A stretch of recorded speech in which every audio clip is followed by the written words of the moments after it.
दो मुद्दे हैं।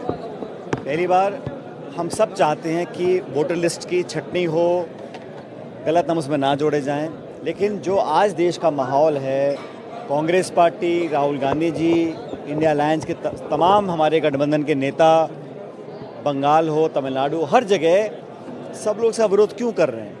कि पहली बार तो हो नहीं रहा है। विरोध इसलिए हो रहा है कि जिस जल्दबाजी में और जिस मंशा के साथ SIR बिहार में किया था वो हम सब ने देखा है। हम नहीं चाहते कि निर्वाचन आयोग अपने मनमानी तरीके से किसी भी दल का राजनीतिक हित साधे। और हो क्या रहा है दुर्भाग्यवश कि भारतीय जनता पार्टी संवैधानिक संस्थाओं का दुरुपयोग धड़ल्ले से कर रही है। निर्वाचन आयोग को आगे रखकर वो जिंदा लोगों को मरा दिखाएं, मरे हुए के नाम जुड़वा दें, एक मकान में 250 वोट बनवा दें, और ये जो पूरी मिलीभगत का काम हो रहा है इसके विरोध में हम सब लोग हैं। लेकिन आज जो प्रदेश कांग्रेस कमेटी ने आवेदन किया और सभी प्रदेश के नेता यहाँ पर आए, हमने अपने वर्कर्स को, नेताओं को, विधायकों को, सबको कहा है कि क्षेत्र में जाएं और कोई गड़बड़ी की आशंका ना बने। इसलिए हम सब धरातल पर जाकर खुद जो भी फॉर्म हैं, जो भी भरपाई करनी है, जो मापदंड तय किए हैं उसके आधार पर हम करेंगे। लेकिन मुद्दा ये है कि जो राहुल जी ने कहा कि 25 लाख की जो वोट चोरी हरियाणा में हुई, महाराष्ट्र में हुई, और हम तथ्य दे रहे हैं, प्रमाण दे रहे हैं, एविडेंस दे रहे हैं, बावजूद उसके इलेक्शन कमीशन कोई जांच नहीं कर रहा, कोई पड़ताल नहीं कर रहा।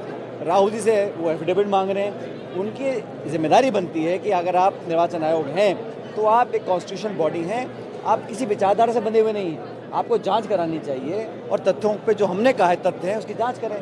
दुर्भाग्यवश ऐसा नहीं कर रहे हैं। लेकिन पार्टी ने AIC से निर्णय भी लिया है कि इस महीने के आखिर में दिल्ली में बड़ा आयोजन होगा, और जो हमने हस्ताक्षर अभियान चलाया है वोट चोर, गद्दी चोर के बारे में, ये इस मुद्दे को पूरे देश में चला रहे हैं। इसका समापन दिल्ली में होगा। अभी AICC इसकी एक और औपचारिक घोषणा करेगी।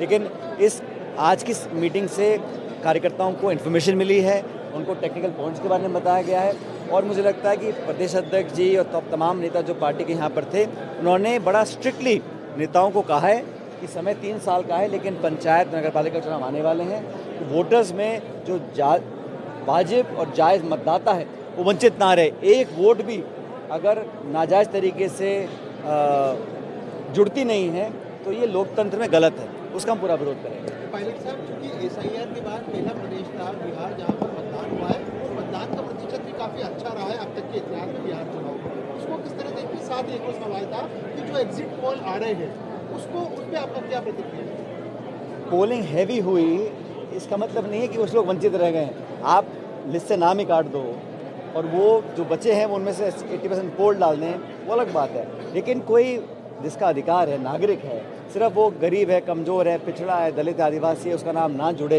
ये गलत है पहली बात तो इसका हम विरोध करते हैं। और आने 12 राज्यों में अनाउंस कर चुके हैं, तो तमाम राज्यों में AICC और प्रदेश कांग्रेस के नेता मुस्तैदी से निगरानी रख रहे हैं कि गड़बड़ी ना की जाए।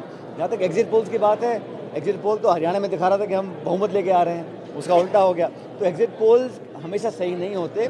मेरा ऐसा मानना है कि जो बदलाव की स्थिति मैंने देखी थी, हम सब ने देखी थी, राहुल जी ने मेहनत करी, तेजस्वी जी ने मेहनत करी, और गठबंधन की स्थिति मजबूत है।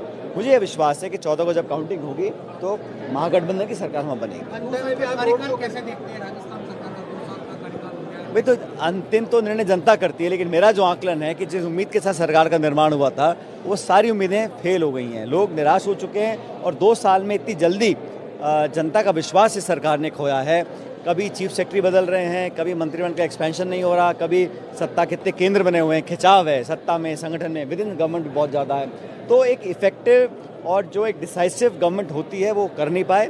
सिर्फ इश्तिहार, अखबार, इवेंट मैनेजमेंट का काम कर रहे हैं। ग्रामीण क्षेत्रों में तो विकास लगभग ठप है, निर्माण काम बंद पड़े हैं, ठेकेदारों को पैसे नहीं मिल रहे हैं, लगातार एक्सीडेंट्स हो रहे हैं, लापरवाही हो रही है, और मुझे लग रहा है कि जो लॉ एंड ऑर्डर है वो इस सरकार इसको संभाल नहीं पा रही है। सर, अंतर चुनाव को किस तरह देखते हैं, क्योंकि मतदान हो चुका, आप भी वहाँ पर रोड शो करके आए थे? हम सब ने मिलकर मेहनत करी है, और BJP ने कोई कसर नहीं छोड़ी, सब कुछ उन्होंने वहाँ कर लिया। लेकिन मुझे लग रहा है वहाँ पर कंटेस्ट होगा, लेकिन अंत में जीत कांग्रेस पार्टी की होगी।